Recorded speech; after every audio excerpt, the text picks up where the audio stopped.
নমস্কার বন্ধুরা, আজকের রেসিপি আলুর দো পেঁয়াজা। এখানে আমি আলু কেটে নিয়েছি, এভাবে দেখুন। বড় আলুর থেকে মানে ভরে 3 পিস করে কেটে নিয়েছি, 3টে করে এরকম ভাবে কেটেছি। প্রথমে আমি এবার একটা কড়া বসিয়ে দিয়েছি, তাতে আমি তেল দিচ্ছি, গ্যাস জ্বালিয়ে দিয়েছি। আলুটা প্রথমে ভেজে নেব। তেলটা গরম হয়ে গেছে, আলুগুলো দিয়ে দিচ্ছি।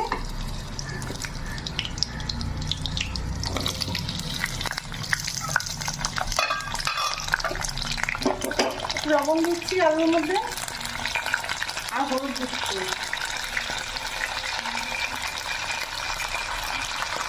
দিয়ে আমি ভেজে নিচ্ছি আলুগুলো, লাল করে ভেজে নেবো, কড়া করে ভাজবো। আলুগুলো ভাজা হয়ে গেছে, তুলে নিচ্ছি। আমি একটা পেঁয়াজ এভাবে কেটে নিয়েছি, পাপড়ির মতো সাইজ সাইজ নিয়েছি, সেটা আমি হালকা করে ভেজে নেবো। আর টমেটো রেখেছি কেটে, সেটাও দিয়ে দিচ্ছি।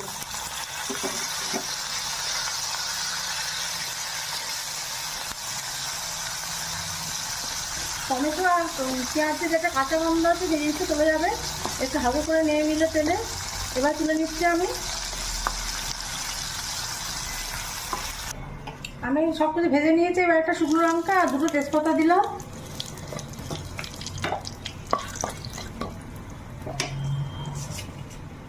আর হাফ চামচ মতো সাদা জিরে দিলাম।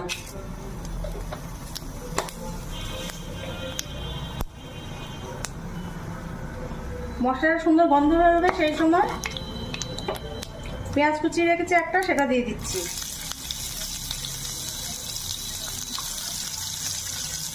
একটা পেঁয়াজ কুচিয়ে দিলাম। পেঁয়াজটা আমি হালকা করে ভেজে নেব।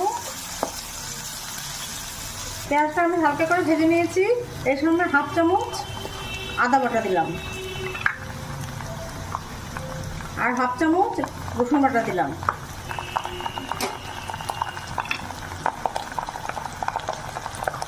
বাটা দিয়ে জলটা দিচ্ছি। এবার কাঁচা রসুন আর আদা কাঁচা গন্ধ যাওয়া অবধি কষিয়ে নেবো।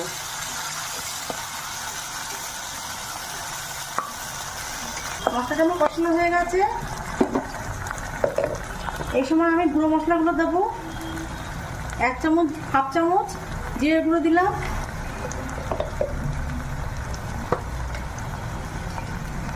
আর হাফ চামচ ধনের গুঁড়ো দিলাম,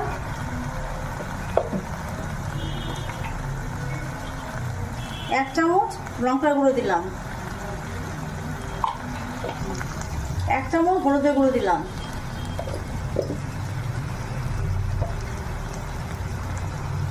আর হাফ চামচ কাশ্মীরি রেড চিলি পাউডার দিলাম। এটা কালারের জন্য দিলাম। একটু জল দিয়ে দিচ্ছি, মশলাটা কষাতে সুবিধা হবে, হয়তো পোড়া লেগে যাবে।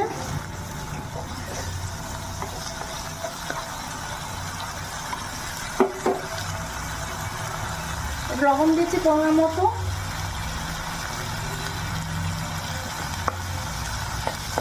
এখানে আমি একটু টমেটো পেস্ট করে রেখেছি, সেটা দিয়ে দিচ্ছি। দিয়ে আবার কষিয়ে নেবো মশলাটা। মশলাটা কষানো হয়ে গেছে, আমি কাঁচা লঙ্কা চিড়ে রেখেছি, সেটা দিয়ে দিচ্ছি। মশলাটা কষানো হয়ে গেছে, যখন তেল ছেড়ে গেছে, এই সময় আলুটা ভেজে রেখেছি, সেটা দিয়ে দিচ্ছি।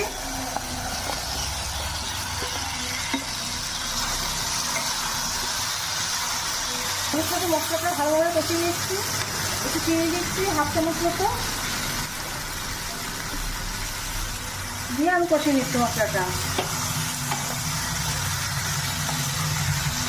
মশলার সাথে আলুটা কষিয়ে নিচ্ছি। এখানে জল গরম বসিয়েছি,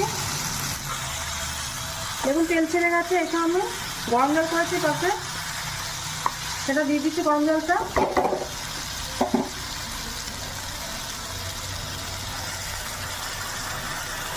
এক মতো গরম জল দিলাম।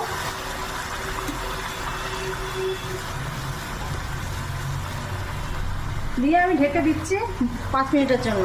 আলুটা সেদ্ধ হতে হবে, 5 মিনিটের জন্য ঢেকে দিলাম। ঢাকনাটা তুলে নিয়েছি, আলু সেদ্ধ হয়ে গেছে। আমি পেঁয়াজটা টমেটোটা ভেজে রেখেছিলাম, সেটা দিয়ে দিচ্ছি। গরম মশলার গুঁড়ো দিচ্ছি হাফ চামচ, দিয়ে নেড়ে নেবো।